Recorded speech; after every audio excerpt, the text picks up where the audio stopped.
Ketika manusia memilih kafir, itu haknya. Maka Allah berikan kebebasan sepenuhnya kepada manusia yang memilih kafir untuk menjalani kehidupan ini semau dia, semau hawa nafsu dia. Allah berikan kebebasan sepenuhnya. Silakan baca di dalam Al-Quran atau di dalam hadis Rasulullah SAW. Tidak akan pernah kita temukan satu ayat, satu hadis di mana Allah mengatur kehidupan orang kafir. Orang kafir diberi kebebasan sepenuhnya, mau berbuat apapun di dunia ini. Tinggal dia harus menanggung resiko pilihannya itu di akhirat nanti. Tapi kepada mereka yang memilih beriman, hilang sudah kebebasan ini sepenuhnya. Karena seorang mukmin, dia dituntut untuk Islam. Akar katanya adalah aslama, berserah diri. Yang beriman kepada Allah, dia harus menyerahkan dirinya sepenuhnya kepada Allah. Sepenuhnya dia siap untuk diatur hidupnya oleh Allah Subhanahu wa Ta'ala. Tanpa lagi dia mempergunakan akalnya untuk bertanya, mengapa Allah wajibkan saya berbuat ini, kenapa Allah haramkan saya melakukan ini. Kalaupun pertanyaan itu muncul dalam dirinya, maka keimanan dia akan menjawab, saya lakukan ini karena Allah perintahkan, dan saya tinggalkan hal ini karena Allah melarangnya. Itu jawaban seorang mukmin. Dia tidak akan berusaha mencari ilah hukum, alasan hukum, apa manfaatnya, apa hikmahnya. Karena keimanannya akan mengatakan, semua yang diperintahkan Allah pasti ada manfaatnya. Dimengerti atau tidak dimengerti oleh akal dia. Semua yang dilarang Allah pasti ada mudaratnya.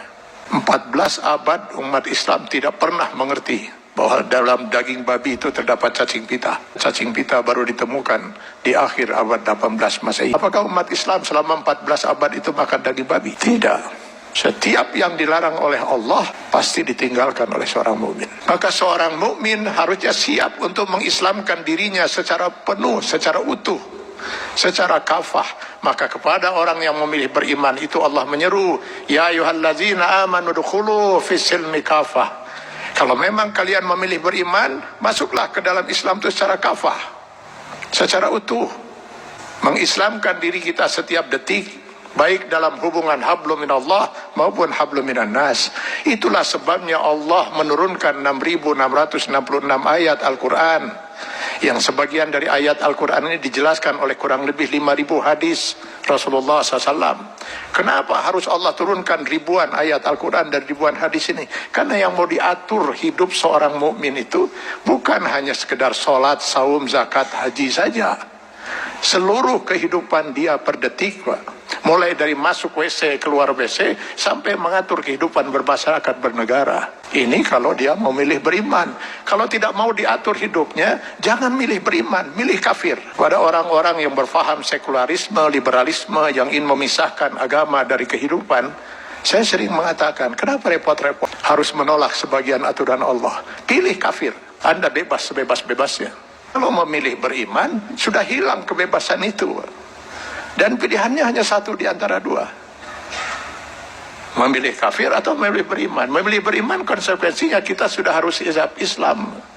Mengislamkan diri kita, menyerahkan sepenuhnya diri kita untuk diatur hidup kita oleh Allah Subhanahu wa Ta'ala. Karena itu setiap orang mukmin sadar betul bahwa selamat tidaknya dia termasuk orang yang ditangisi oleh tidak oleh Rasulullah SAW.